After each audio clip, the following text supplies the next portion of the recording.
da equipe da ortopedia pediátrica, aqui da Faculdade de Medicina da ABC. E essa semana eu fiquei responsável por apresentar uma aulinha para os residentes e a gente montou um caso de paralisia cerebral. Aproveitamos a oportunidade de ter um pouco mais de tempo, né, que é a aula, por ser um tema bem extenso, então tentei resumir o máximo possível para caber no tempo aqui. Começando pelo conceito, a paralisia cerebral é um conjunto de sintomas, de alterações, né, motoras e posturais, não progressiva. Na verdade, é um conjunto de alterações neurológicas, né, não progressivas que levam à alteração motora e postural, que essas podem ser progressivas. Normalmente é progressiva. O que pode levar também a alterações sensoriais, cognitivas ou da percepção do paciente. Ela tem uma prevalência de cerca de 0,6 até 6 para cada 1.000 nascidos vivos, depende bastante da região que está sendo estudada. Ela é uma doença que tem a maior prevalência em países subdesenvolvidos. Como eu vou falar mais para frente, ela está bastante relacionada com a prematuridade do paciente. Nos Estados Unidos, que é um país desenvolvido, ela tem uma prevalência de 2 para cada 1.000 nascidos vivos. Quanto à etiologia, existe uma série de fatores que pode levar à paralisia cerebral, tanto causas pré-natais, que eu vou detalhar um pouco mais para frente, causas pré-natais, perinatais ou pós-natais.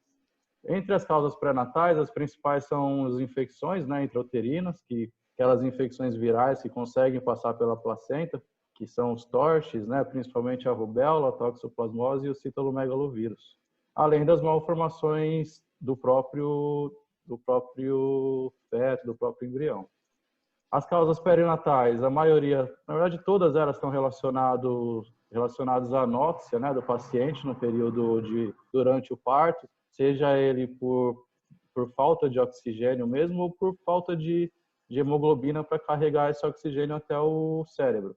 Por exemplo, um trabalho de parto prolongado, que pode levar a uma anóxia. Se tiver uma incompatibilidade do sistema RH, com destruição importante aí das massas, é um fator de risco para desenvolver.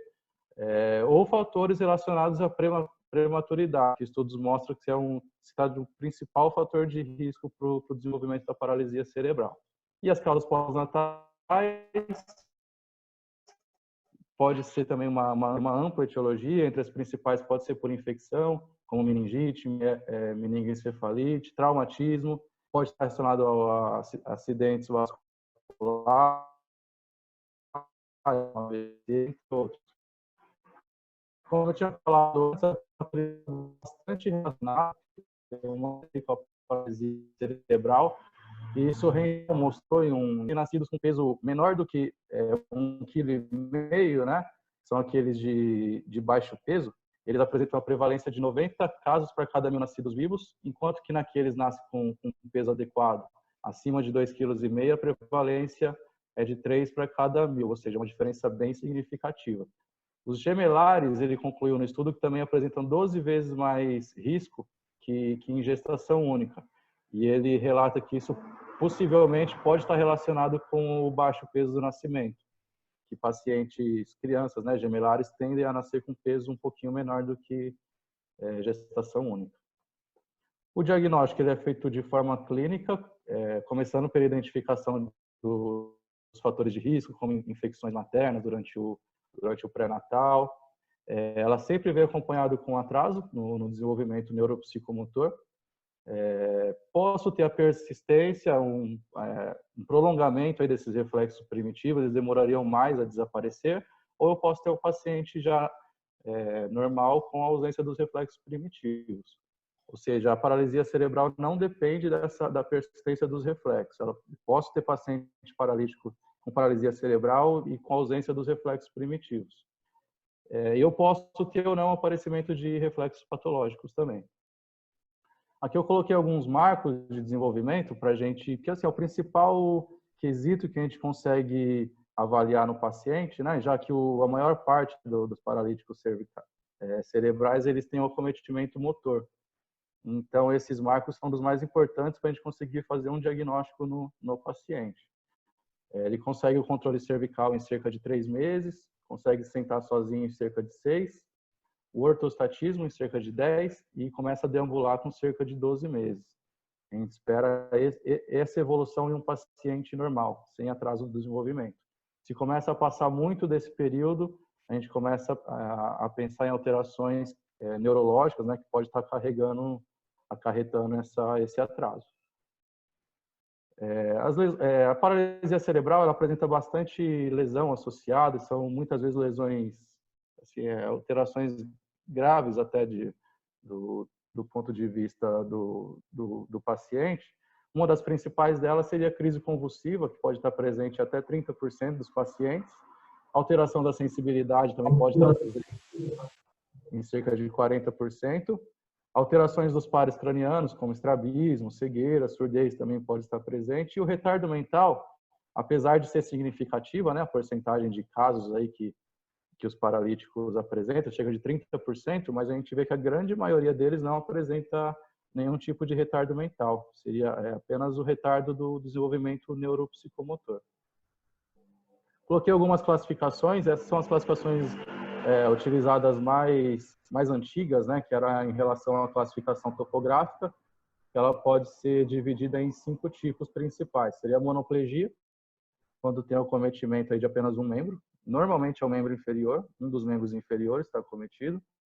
A hemiplegia, que seria relacionada só a um lado do corpo.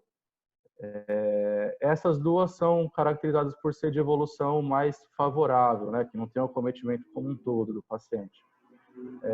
E além disso, elas estão associadas ao maior quadro de convulsão, porque tem estudos que mostram que quando tem algum déficit focal no cérebro, a chance de convulsão é maior do que um déficit, do que uma alteração generalizada. E nesses casos de monoplegia e hemiplegia, tende a ter uma alteração mais localizada na região do cérebro, né?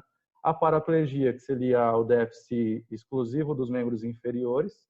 A diplegia é aquele déficit que eu tenho nos 4 membros, porém o membro inferior é mais acometido do que o superior, e é o quadro mais comum da paralisia cerebral, é o que mais acontece. E a tetraplegia é quando tem os 4 membros acometidos, normalmente um quadro mais grave, que seria mais difícil da recuperação do paciente para deambulação, e que tem um acometimento maior da musculatura. Outra classificação é quanto ao tipo de paralisia cerebral que está acontecendo. Existem alguns tipos, dependendo da localização que é acometida no cérebro. O mais comum é o espástico, acomete cerca de 75% dos pacientes. Mas eu também posso ter um acometimento extrapiramidal, que seria dos núcleos da base, sendo que cada sub-região acometida vai levar um subtipo de alteração. Não detalhei todas aqui, porque senão ficaria muito extensa a aula. O atáxico, que seria aquele acometimento no cerebelo, é o mais raro de acontecer na paralisia cerebral. Seria o caso misto, que também pode acontecer. Estudos mostram que pode estar relacionado, principalmente os casos de espástico com os casos de alteração extrapiramidal, ou atáxico. E o hipotônico, que é quando o paciente tem uma flacidez, né, generalizada e se torna prejudicada aí o desenvolvimento dele por esse motivo. Então, coloquei um resuminho aqui do tipo espástico, que é o principal, ele é o mais frequente, comete cerca de 75% dos pacientes. Ele está relacionado a uma hiperresposta ao reflexo de estiramento muscular. Importante destacar que essa hiperresposta seria pelo arco reflexo. Eu tenho um estiramento importante, através do arco reflexo na medula, ele tem uma hiperresposta, tornando esse músculo aí mais espástico. Ele está relacionado a uma lesão no córtex na área motora, que seria piramidal, a área piramidal. Entre as alterações motoras, é importante a gente destacar aqui para a gente conseguir entender uma parte do tratamento, é bastante usado para o tratamento. Existem 3 tipos principais de alterações motoras nesses pacientes, seriam as primárias, secundárias e terciárias. As primárias são aquelas resultantes diretamente da lesão cerebral, ou seja, nos casos do paciente ter uma alteração espástica, isso é devido à lesão, devido à paralisia cerebral. Já as alterações secundárias são aquelas que ocorrem devido a alguma alteração primária. Como, por exemplo, a espasticidade do paciente acaba, se não tratado adequadamente, acaba por levar a uma contratura muscular. É bem comum nos casos de paralisia. Por exemplo, essa seria uma alteração secundária. Já a alteração terciária é aquela que o paciente tem como mecanismo compensatório. Por exemplo, eu tenho um aumento da antiversão do colo do fêmur. Para compensar isso, eu faço uma rotação tibial interna, que seria necessário para preservar a função, já que a parte do fêmur estaria alterada pela paralisia. E isso causa o aumento do gasto energético do paciente na hora que ele vai deambular. Que um dos principais objetivos do tratamento desse paciente é diminuir ao máximo o gasto de energia para se tornar uma deambulação mais fisiológica possível, né? O tratamento ele tem que ser acompanhado do ponto de vista multidisciplinar. Um dos objetivos que a gente tem seria a educação e a comunicação do paciente, né, que é importante, melhorar as atividades de vida diária e, se possível, se for um quadro mais leve que permitir a deambulação do paciente e a mobilidade, até para a higiene, né, entre outros fatores.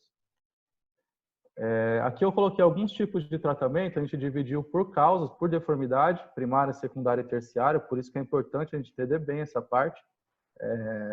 Que não adianta a gente partir para uma correção já de uma deformidade secundária, por exemplo, uma contratura muscular, sendo que a gente ainda não corrigiu a causa primária, que seria os espasmos. Então, a gente tem que seguir como se fosse uma escala e entrar com medicações para a gente tentar tratar a causa primária para depois a causa secundária.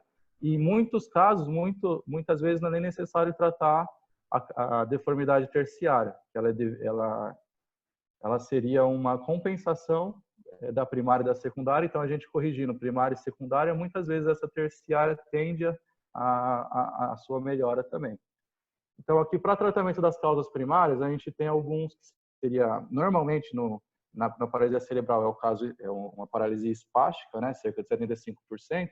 Então, a gente precisa lançar mão de alguns artifícios para tentar corrigir essa espasticidade. Isso pode ser feito de alguns modos diferentes. Pode ser feito tanto do ponto de vista de controle sistêmico ou local, e pode ser uma correção reversível ou irreversível. Quando eu tenho um controle sistêmico irreversível, seria a utilização de baclofeno e benzodiazepínicos para tentar diminuir essa espasticidade.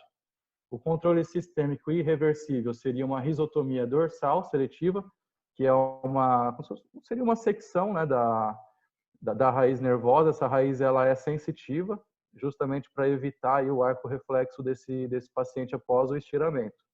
Então, ele continua com a movimentação normal, só tende a diminuir esse arco reflexo.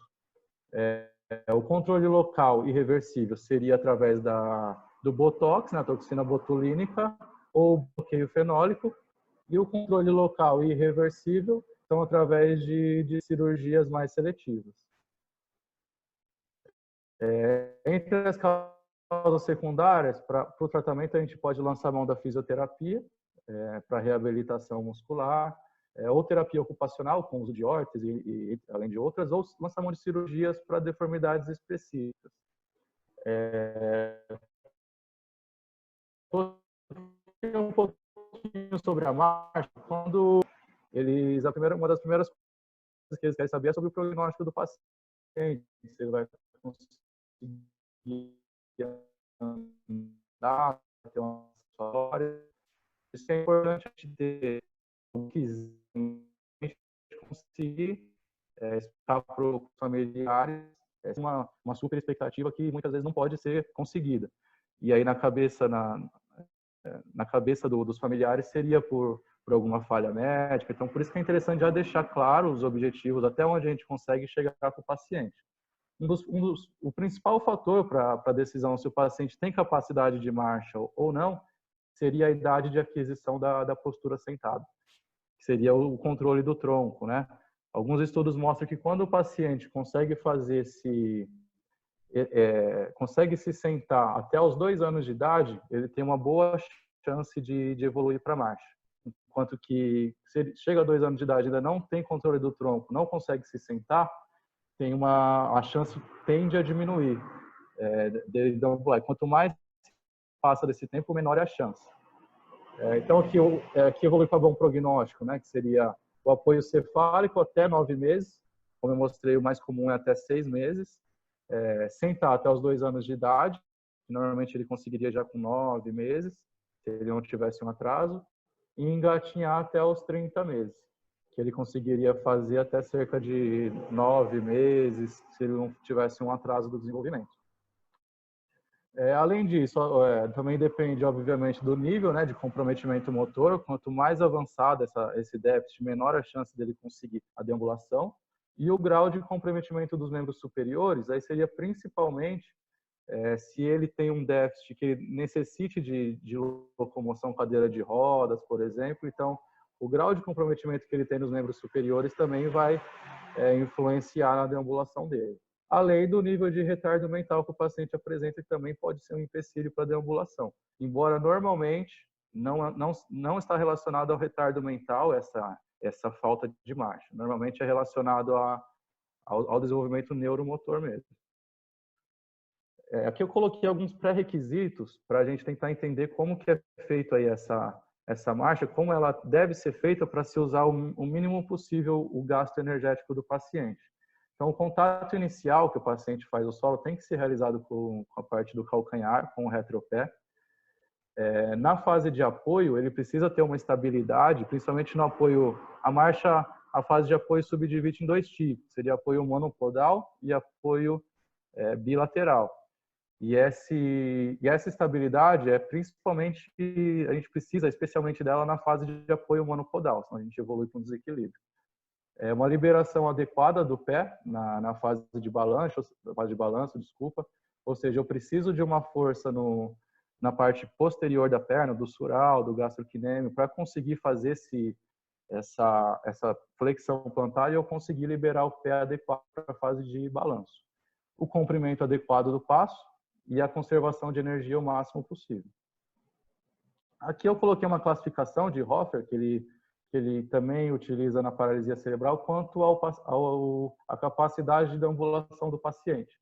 Ele pode ser classificado como um deambulador comunitário, quando ele consegue deambular fora de sua casa, andador domiciliar, o andador fisioterápico, que ele só consegue deambular e com ajuda durante a fisioterapia e para exercícios fisioterápicos, ou aquele paciente que é não andador, nem na fisioterapia ele consegue deambular, mesmo com ajuda, nem nada disso.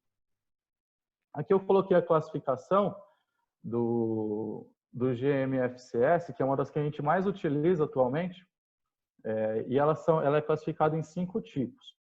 O nível 1 é aquele paciente que ele não tem nenhum tipo de dificuldade, ele anda tanto domiciliarmente quanto tanto na comunidade, sem nenhuma alteração, só que ele tem uma coordenação que não é perfeita, a velocidade dele comparado com os outros pacientes não é a mesma velocidade, ele tem um pouco de déficit nesse quesito, mas ele consegue andar sem nenhum auxílio normalmente. Já o grau 2 é aqueles pacientes que domiciliarmente eles não precisam de nenhuma ajuda, mas quando eles vão caminhar a longa distância, subir alguma ladeira, alguma escada, eles precisam de um apoio para auxílio. O grau 3 é aquele paciente que já precisa de um apoio para andar tanto domiciliarmente quanto comunitariamente, mas ele é aquele paciente que ele é independente, ele não precisa de ninguém ajudando ele para fazer essas atividades. Se ele tiver uma cadeira de roda ou um andador, ele já consegue fazer por si só. O grau 4 ele já é um quadro um pouquinho mais grave, que ele precisa de auxílio para fazer essa deambulação. A gente vê nas figurinhas aqui que domiciliarmente ele já não consegue mais fazer com a própria mão, né, conseguir rodar essa cadeira de roda, andar com a própria mão, ele já necessita de uma cadeira elétrica para deambulação. E quando ele vai andar comunitariamente, mesmo que seja com um andador, ele já precisa de alguma pessoa auxiliando ele a fazer essa atividade. E o grau 5 é quando ele perde a capacidade de controle cervical, né, se tornando totalmente dependente, tanto em casa quanto para atividades comunitárias. O tratamento ortopédico, ele é dividido para pacientes que têm aí a capacidade, têm um bom prognóstico e vão conseguir deambular, ou seja, aqueles pacientes deambuladores, que o tratamento visa aí principalmente a melhora do desempenho, o menor gasto energético durante a deambulação, diminuir a sobrecarga sobre as articulações para evitar casos de artrose ou outras alterações quando ele for adulto. Para os pacientes que não são deambuladores, a gente tem que lançar mão de artifícios que tendem a melhorar, principalmente o paciente a sentar, né? Então, casos de escoliose, casos de luxação de quadril, que pode levar, por exemplo, a uma obliquidade pélvica e dificultar aí, né, no caso, ele até assentar. Além de tenotomias, por exemplo, do quadril, que é bem comum se manter em adução, a gente faz tenotomia dos adutores para a gente conseguir uma mobilidade maior, até para a higiene do paciente. Além disso, o controle da dor, né? O conforto na cadeira de rodas, igual eu falei, para se sentar adequadamente, e a correção de deformidade quando ele tiver prognóstico de marcha. Para a gente lançar a mão do tratamento ortopédico, a gente precisa de principalmente 5 critérios. Seria a história clínica, né? O exame físico do paciente tem que ser bem avaliado para a gente conseguir diferenciar as alterações, se ela é primária, secundária, terciária. E se for uma alteração terciária, como eu falei, muitas vezes a gente não vai precisar corrigir, só aquelas que são primárias e secundárias. Além de exames de imagem, para a gente ver a parte óssea. Laboratório de marcha é importantíssimo para o tratamento desses pacientes, para a gente saber exatamente onde está a alteração, sendo que muitas vezes as alterações a olho nu não são tão visíveis. E o último quesito seria o exame físico sob anestesia, que o Tajan diz até que é uma oportunidade única que o médico, o cuidador, né, o ortopedista pediátrico teria com esse paciente, que seria no momento da cirurgia, quando ele está sob anestesia. E é importante esse passo porque tende a deixar um paciente mais relaxado, sem dor, diminuir essa espasticidade para a gente avaliar verdadeiramente aí o grau de contração muscular, por exemplo, ou dos desvios do paciente no caso. Aqui eu coloquei alguns quesitos só sobre a correção da deformidade. Depende bastante do grau de acometimento, sendo que aqueles graus mais leves, a gente consegue o tratamento tanto através de órtese ou cirurgia de partes moles, como tenotomias, entre outras coisas. Já quando eu tenho um quadro um pouco mais grave, aí eu já preciso lançar mão de osteotomias, como, por exemplo, a osteotomia varizante do fêmur proximal, para a gente conseguir centralizar essa cabeça. Então, a correção depende basicamente da gravidade, da localização dessa deformidade e se o paciente tem capacidade de deambular ou não, tem um bom prognóstico ou não. Aqui eu coloquei um artigo de atualização, na verdade é um artigo que foi publicado na revista DevMed Shield Neuro, foi publicado, é um artigo um pouco antigo, de 1997, porém ele foi colocado em prática mais recentemente, que seria o artigo relacionado ao desenvolvimento aí da classificação do GMFCS. Como que ele foi elaborado? É um trabalho do Robert Parisano e do Peter Rosenbaum. No artigo ele mostra que existia algumas classificações antigas que o pessoal usava, por exemplo, Ponseti, entre outros autores, que era bastante relacionada à topografia, né, aonde era cometida a lesão, se era piramidal, extrapiramidal, e quanto ao tipo de envolvimento, por exemplo, espasticidade, se era atáxica, qual era a alteração. Mas esses trabalhos publicados, eles eram mais utilizados para o diagnóstico do paciente. Aquela reabilitação, aquele déficit que ele tinha funcional, neuromotor, não era tão abordado nessas classificações. E aí os autores levantaram que faltava um método baseado na limitação funcional grosseira do paciente, que é o paciente que apresenta a mesma alteração, ele pode apresentar graus totalmente diferentes, desde o mais leve até o mais grave. E isso nas classificações antigas não era abordado. E além disso, melhorar a comunicação interprofissional, conseguir avaliar aí como é que está evoluindo o paciente do ponto de vista de reabilitação. Então foi por isso que ele levantou esse trabalho. Como método, ele usou principalmente 4 fases para elaborar essa classificação. A primeira dela, elaborou um esboço do que seria essa classificação, através de revisão de artigo, classificações antigas que existiam, como a do Ponseti, entre várias outras. Foi feita a revisão de videotapes, de filmagens, em cerca de 275 crianças que eram acometidas. Entre eles eram pré-escolares, todos eles, sendo que 60 não tinha atraso, 53 com atraso leve, 99 com atraso moderado e 63 com atraso severo. Então, a gente vê que a gente tem uma variação aí adequada dos pacientes, né? uma certa quantidade próxima para cada estágio de acometimento. E aí ele fez um esboço de acordo com as alterações motoras mais comuns encontradas nesses pacientes. Inicialmente, ele propôs que seria dividido em 3 níveis. Seria o leve, o moderado e o grave. Mas, através dos estudos, vendo que tem uma diferenciação muito grande de um paciente para outro com paralisia cerebral, ele resolveu aumentar, fazer 5 níveis, de acordo com a limitação funcional, aí, que seria a utilização de auxílio, cadeira de roda, andador, alguém ajudando, e que essa classificação deveria ser empregada entre 18 meses até os 6 anos de idade.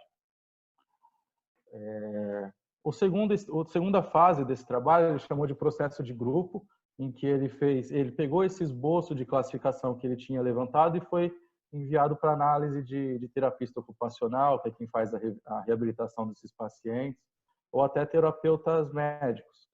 E ele conseguiu um feedback de cerca de 68 analistas, que discutiram quanto à aplicabilidade do sistema, quantos níveis de classificação teria, o conteúdo de cada um, para tentar deixar o mais claro possível e mais prático esse tipo de classificação. E foram indagados quanto à aprovação ou não do sistema. O terceiro passo, eles chamaram de pesquisa Delphi, que é aquela pesquisa que tende a abranger uma quantidade maior de avaliadores para tentar diminuir a chance de erro, né? Então, ele pediu ajuda especializada para experts que eram reconhecidos na época na área do tratamento da paralisia cerebral, que começaram a utilizar essa classificação na parte clínica e começaram a elaborar questionários, padronizar esses questionários para coleta de informação para conseguir a classificação, né? E eles foram pesquisando, alterando, até que eles terminaram de fazer essa fase quando foi atingido, né, um nível pré-definido de concordância entre eles. A quarta fase seria, ele avaliou a confiabilidade que teria essa classificação entre os examinadores. Ou seja, foram médicos, terapeutas e terapeutas ocupacionais de 5 centros. Então, é um estudo multicêntrico, né? E eles foram perguntados sobre um compilado de pacientes que tinham 12 anos ou menos e que tinham diagnóstico ou suspeita de diagnóstico de paralisia cerebral. Eles dividiram esses pacientes em 2 grandes grupos, sendo aqueles que têm menos de 2 anos e os maiores de 2 anos, para facilitar o estudo. Foram separadas 77 crianças aleatoriamente, sendo que 37 delas eram abaixo de 2 anos e 40 acima de 2 anos de idade. Cada criança foi classificada por pelo menos 2 terapeutas independentes, que não tinham contato entre eles, e foi avaliada a confiabilidade entre observador através do estudo estatístico do tipo CAPA. Então, o que eles tiveram de resultado nesses trabalhos? Eles observaram que o sistema de classificação é suficiente para representar a variação da disfunção motora em pacientes com paralisia cerebral. Também chegaram a um consenso quanto à idade de aplicabilidade do sistema, que seria a partir dos 18 meses até os 6 anos de idade. Porém, abaixo dos 2 anos, eles dividiram em 2 grandes grupos. No grupo abaixo de 2 anos, houve um padrão um pouco menor de concordância.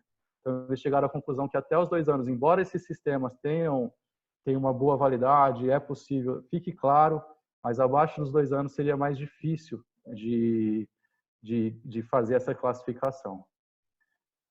Todos concordaram que o novo sistema pode ser usado tanto para prática clínica, pesquisas, para estudos, e todos concordaram que o sistema era fácil de ser usado, né? Era fácil de ser compreendido, ser usado e ser aplicado, que era o que eles também eram um importante quesito que eles queriam cumprir. De discussão do artigo, ele chegou à conclusão que um grupo de especialistas foi essencial para elaborar esse sistema de classificação complexo, como é o caso da paralisia cerebral, que é bastante diferente um paciente do outro, grau de acometimento, né, entre os pacientes. O resultado do método evidencia a validade do conteúdo da escala de força motora. Outro objetivo alcançado foi referente à facilidade e rapidez do sistema, como eu já comentei. Igual eu falei, apesar da classificação ser clara e objetiva, pode-se haver dificuldade para a utilização em paciente abaixo dos 2 anos. Naqueles que tinham acima de 2 anos, a concordância interobservatória dos examinadores foram maior. Principalmente, abaixo dos 2 anos, principalmente na diferenciação entre o grau 1 e 2 e o grau 3 e 4. Só eram os que mais geravam confusão na cabeça dos observadores. O sistema pode ser usado tanto na prática clínica quanto na área da pesquisa, e o sistema é útil para passagem de informação e para planejamento do tratamento, além de avaliar essa reabilitação do paciente, se está sendo adequada, se não está, se ele está tendo uma regressão desses déficits. E era isso. Se alguém tiver alguma dúvida, pode perguntar.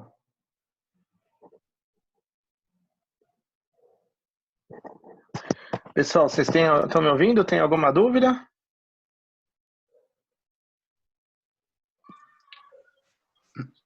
Eu tenho uma pergunta. Pergunta não, é só para colocar. Vocês estão me ouvindo? Eu tô. Vocês estão me ouvindo também? Tá. Então é só para os residentes para explicar não, mas para esclarecer que quando se pensa em tratamento cirúrgico sempre é da parte axial para a raiz, né? Sempre primeiro precisa ver se o indivíduo consegue apoiar a coluna, depois ver como está o quadril, depois do quadril passa a se pensar no joelho e por fim é o pé. Porque muitas vezes tem gente que já quer mexer lá no pé, sendo que o quadril e a coluna dele ou o joelho não estão bem. Então, normalmente existe sempre essa sequência da parte mais axial para a parte distal que se faz o tratamento. Então, às vezes o residente fica preocupado com o equino do pé,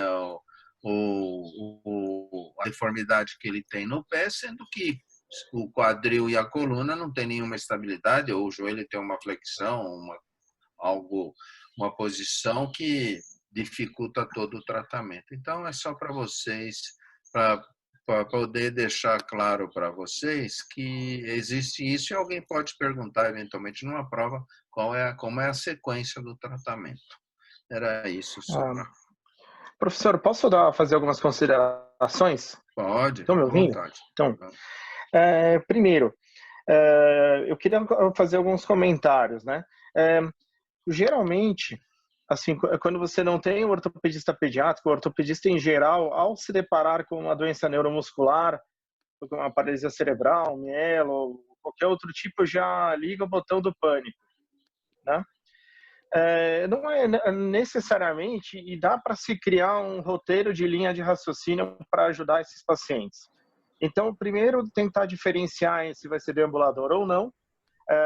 Um outro item também, assim, para paralisia cerebral, aqueles que geralmente que não andaram até 4 anos, eles também têm um prognóstico mais reduzido de marcha. Então, por exemplo, quando o Elker comentou, aliás, parabéns para o Elker, está começando com o pé direito aí com a gente, foi muito bem de novo hoje. Quando fala do trabalho que eles não tinham consenso das crianças antes de 2 anos, é porque também esses pacientes, mesmo os deambuladores com paralisia cerebral, eles também têm um atraso do início da marcha. Muitos deles, antes de 2 anos, não sequer começaram a andar ainda. Então, eles acabam não digamos, sendo contáveis para esse tipo de trabalho, tá? Basicamente, aqueles pacientes que você sente que não vai ser deambulador, o que você precisa proporcionar para eles é que eles fiquem o máximo de tempo possível numa cadeira de rodas, porque se eles ficarem acamados mais tempo, eles vão ter risco de pneumonias. E geralmente o que pega para eles é a dor por causa de escoliose ou luxação do quadril, tá? E eventualmente tem tanta espasticidade que algumas articulações as famílias não conseguem chegar nas dobras para higienizar, tá? Em relação à dúvida do professor da sequência que vai fazer, há controvérsias. Vou dar, por exemplo, um PC tetraparético que ele está com o quadril luxando. E por isso, por exemplo, 3, 4 anos, uma mera tenotomia dos adutores previne que o quadril termine definitivamente de luxar. E nesse momento ele está ainda com 5 graus de escoliose e tudo mais. Então, nem sempre é essa sequência, vai muito de acordo com o que o paciente precisa. Um paciente mais velho deambulador, com um quadril luxando ou com um equino muito alto do pé, ele faz uma obliquidade pélvica que por si só vai gerar uma escoliose. Então, ao você melhorar uma obliquidade pélvica, você poderia melhorar também.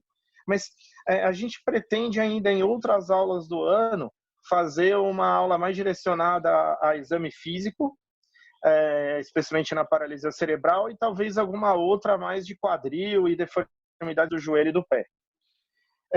Outra coisa, então, assim, queria só falar um pouquinho mais do Botox. O controle de espasmo, ele é o pulo do gato em qualquer tratamento de paralisia cerebral. Um paciente com muito espasmo, ele pode ter mais compensações e mais deformidades. Um paciente com muito espasmo, ao você tentar fazer uma cirurgia, ele pode ter um pós-operatório pior. Então, assim, como aquela risotomia seletiva, ela acaba sendo um método mais invasivo e cirúrgico, ela é o método que talvez menos seja utilizado. E o que você tem mais na mão acaba sendo a aplicação do Botox. Ele age inibindo a ação da acetilcolina na placa motora. Então, por um tempo, temporariamente, diminui o espasmo daquela região muscular e a fisioterapia consegue agir, conseguir melhoras em algumas deformidades. Melhorando, você consegue colocar órteses de forma mais facilmente e evitar cirurgias, tá? E aí o uso de benzodiazepina e baclofeno acabam também ajudando nesses espasmos. Eu acho que eram esses os comentários que eu queria complementar, tá? Bom, pessoal, o Diogo, R3, mandou uma mensagem aqui no particular, pediu para eu explicar um pouco melhor sobre os tipos de alterações de deformidade que acontece primária, secundária. Se o professor Fujiki me autorizar, eu vou voltar aqui na aula.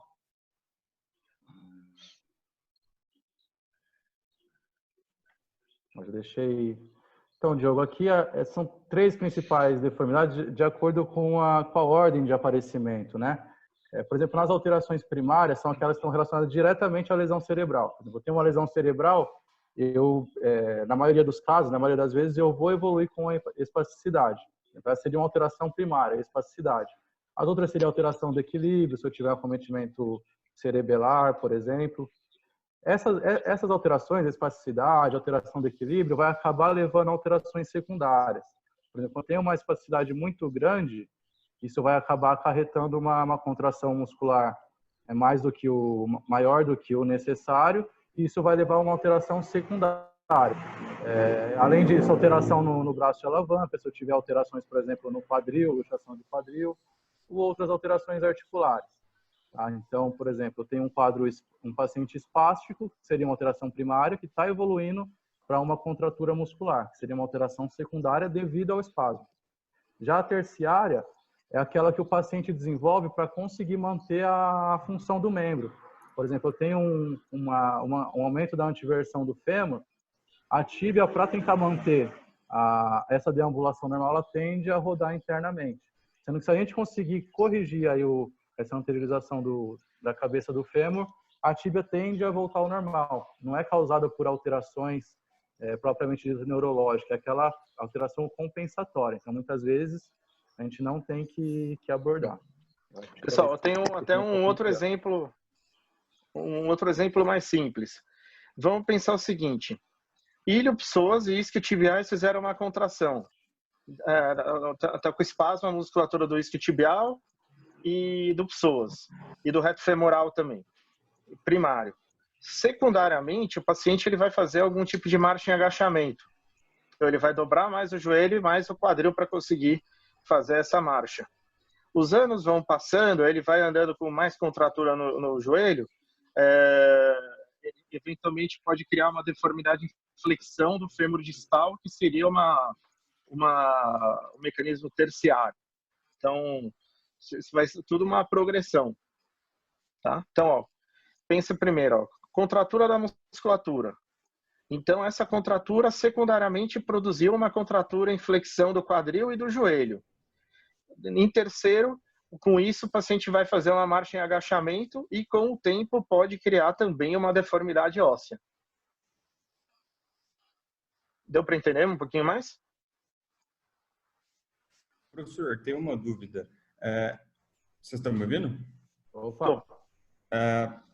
Tem uma idade mínima para iniciar essa correção cirúrgica nesse tipo de paciente? Tem alguma certa uma idade limítrofe que a gente tenta o tratamento conservador ou isso é dependente do quadro clínico do paciente?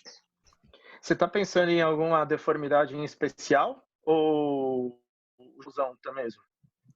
Geralzão, mas se puder dar uma pincelada no quadril. Tá. Então, para frente, eu pretendo depois fazer algum caso clínico com o quadril também, tá?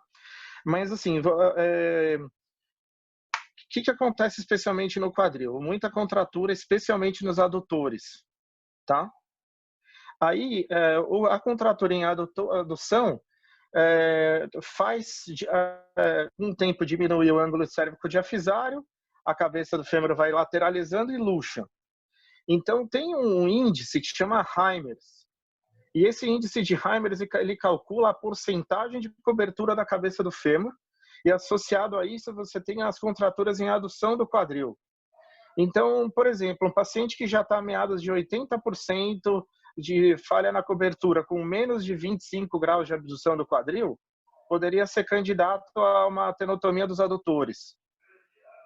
Então, por exemplo, 3, 4 anos de idade, você tendo essa característica que eu falei, uma tenotomia dos adutores, você atrasa esse processo de contratura da adução e atrasa esse negócio de luxar o quadril. Tá? Mas isso aí depois a gente preferiu colocar o basicão, se fosse também colocar exame físico por exame físico, deformidade por deformidade, a gente ia ficar aqui, ia dar uma aula de 3 horas para vocês. Tá? Então depende da deformidade do local, né? Depende bastante da gravidade, Luiz. Por exemplo, o quadril seria esse ângulo de Heimers que o professor falou. Por exemplo, seria a área de descobertura da cabeça do fêmur em relação à área total. Quando eu tenho um índice maior do que 50%, ou seja, metade da cabeça do fêmur já está subluxado, a cirurgia na verdade, a correção com procedimentos não cirúrgicos tende a diminuir sua eficácia. Então, nesses casos, a gente já tende a fazer tratamento cirúrgico. E, normalmente, não é nem com partes moles, seria a varização da cabeça do fêmur. Então, varia muito da gravidade. Já se eu tenho uma descobertura menor do que 50%, eu posso tentar tratamento conservador ou cirurgia só de partes moles, tenotomia dos adutores, e ele tende a evoluir bem. Depende bastante da gravidade. Obrigado. Eu acho que foi muito boa a apresentação e o paralisia cerebral é um tema que o residente, mesmo depois de formado, é difícil, é uma coisa que qualquer médico que não é da área, ele vê o caso, entra em pânico, né? Como foi dito, já dá um branco na cabeça. Então, o que tem que saber? Tem que saber o conceito, as causas, os tipos, onde que dão as deformidades e lembrar que os espásticos são as causas mais comuns que nós temos assim no dia a dia. E dentro daquilo, quando você vê um paciente com a paralisia, você tem que falar o que é que se propõe ou qual é o objetivo desse paciente. Ele vai ser sentador, ele vai ser um deambulador, como foi dito na classificação. Você tem que ter esse desenho. A partir daí, você vai pensar, bom, ele precisa fazer algum tratamento para higienização. Não, ele vai ter que fazer um tratamento porque ele tem dor. Aí já são casos mais específicos. Então, tem que ter esse desenho genérico na cabeça da pessoa para poder você começar a entender o que é paralisia cerebral, senão é difícil. Então, a gente quer aprender uma coisa focada, mas precisa ter a ideia do que é, como que se apresenta e quais são os objetivos que se procura dentro da paralisia cerebral para dar um melhor aporte para o doente. Claro que não é numa aula que você vai conseguir fazer tudo isso daí. Então, eu acho que foi muito boa. Eu estou de parabéns aí o Welker, que no começo assim é difícil a pessoa ter essa ideia do que é paralisia cerebral. Parabéns. E eu acho que você está com. E claro que são várias apresentações e o residente tem que ver vários casos para um dia chegar à conclusão, mais ou menos eu estou entendendo o que é paralisia, desde que eu não vou fazer a subespecialidade. Era Obrigado, isso. professor Fujik. Obrigado a todo mundo aí que assistiu. E era isso que eu tinha para falar.